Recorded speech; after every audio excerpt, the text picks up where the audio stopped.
Hello, my amazing viewers. You are all welcome back to this channel, Profutorials.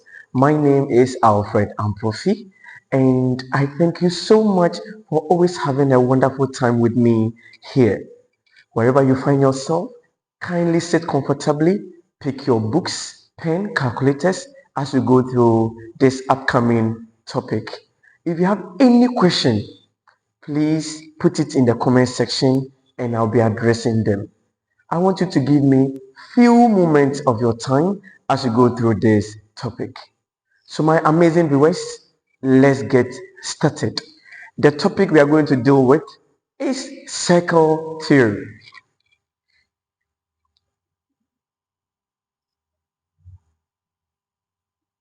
Circle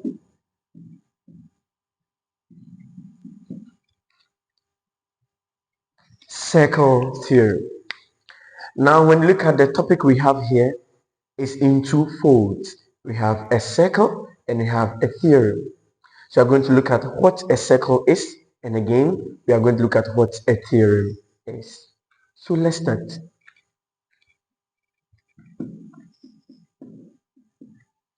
A circle is any plane figure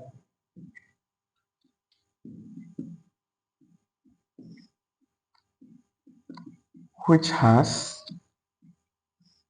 a center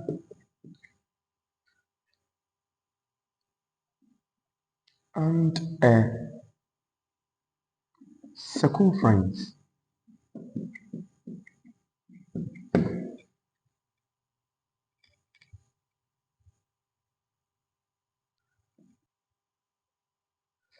So basically, this is what a circle is. So this is the center of the circle, and this part is the circumference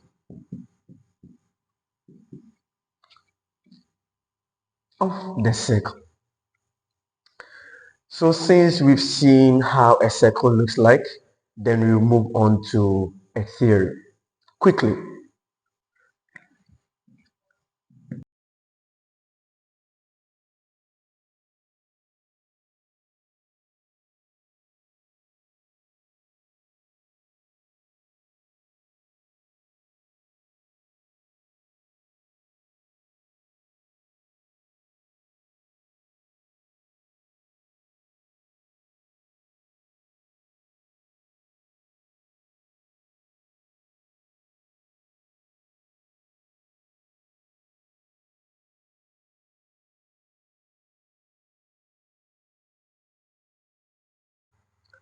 So this is what a theorem is.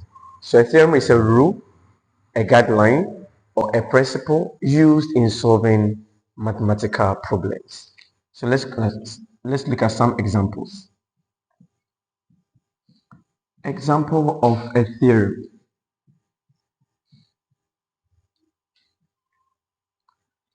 So the first example I'll be talking about is Pythagoras theorem.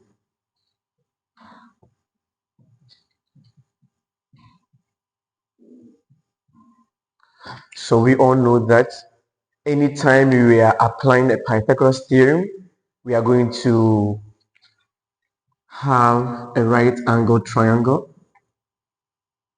So we have side A, side B, side C. And from here, we are going to square the hypotenuse, which is C squared is equal to the sum of the other part. So A squared plus B squared. And this is Pythagoras theorem.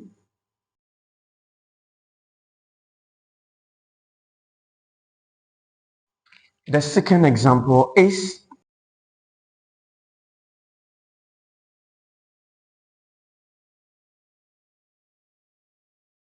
and with binomial theorem we have a plus x exponent n, which has its own expansion, which is a exponent n plus na exponent n minus 1x plus the rest of it.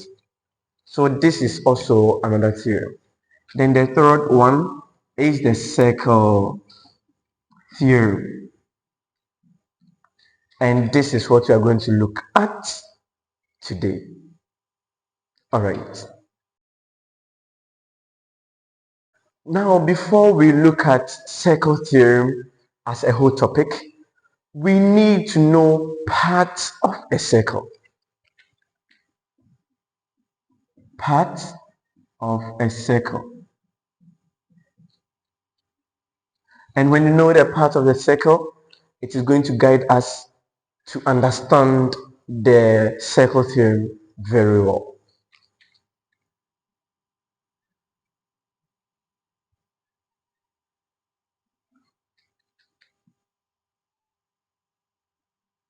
All right, so we have the center to be here. And when you talk about the center, it refers to the middle part of the circle. So number one, center.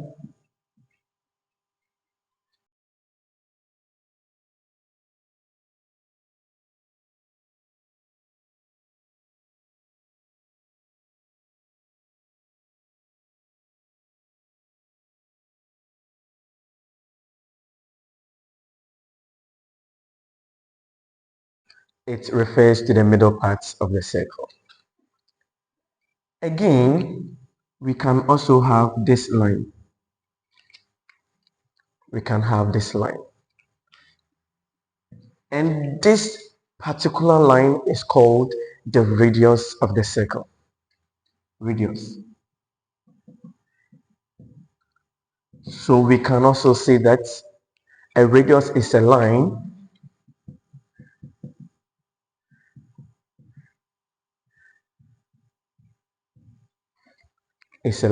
drawn from the center to any part of the circle. The moment the line starts from the center to any part of the circle, then we are referring to the radius. So it's a line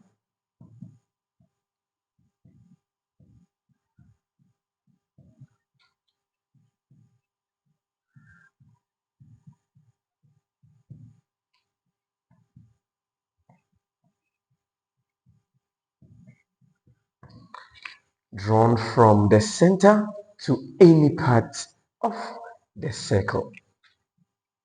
The third one is this line, and we call this line a chord. Chord.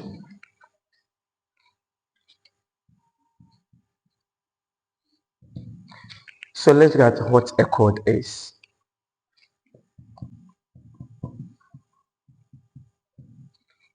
A chord is also a line drawn from one part of the circle to another part.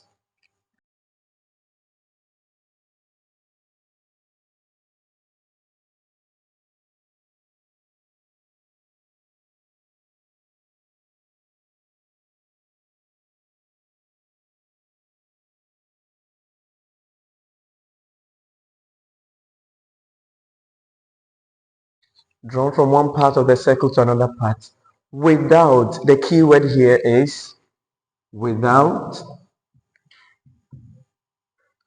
and I've underlined without.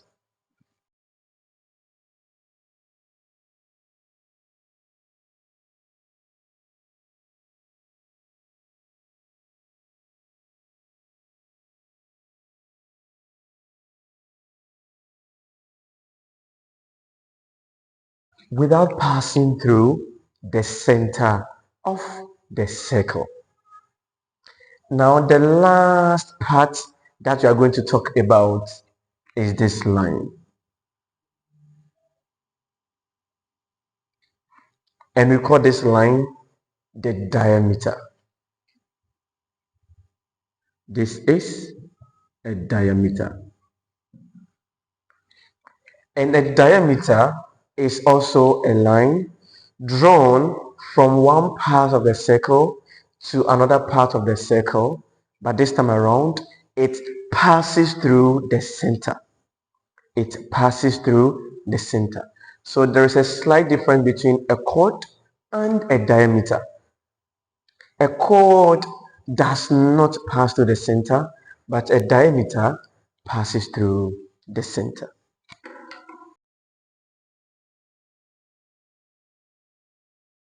Fourth one is a diameter. And as I explained, I'll be putting it on the board.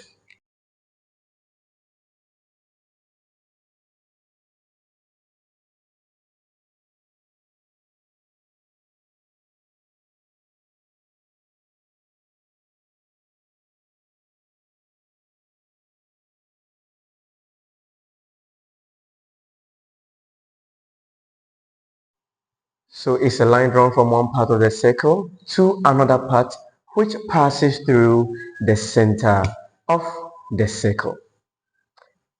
So since we've seen the part, then we are going to look at some of the theorems.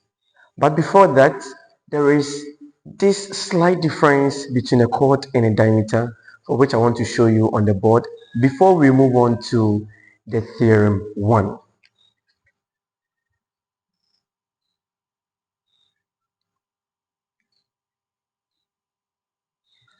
Now this is a circle with a center.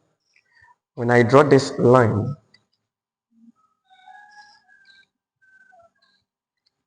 I can boldly say that this line is a chord, not a diameter.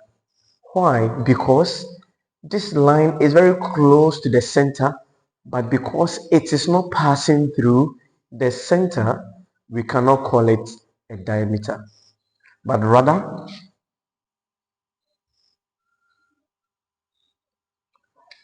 the line PQ is going to be a diameter, because as for this line, we could see that it is passing through the center of the circle. So my amazing viewers, we are going to look at theorem 1 in the next video. Keep watching and God richly bless you. Bye bye.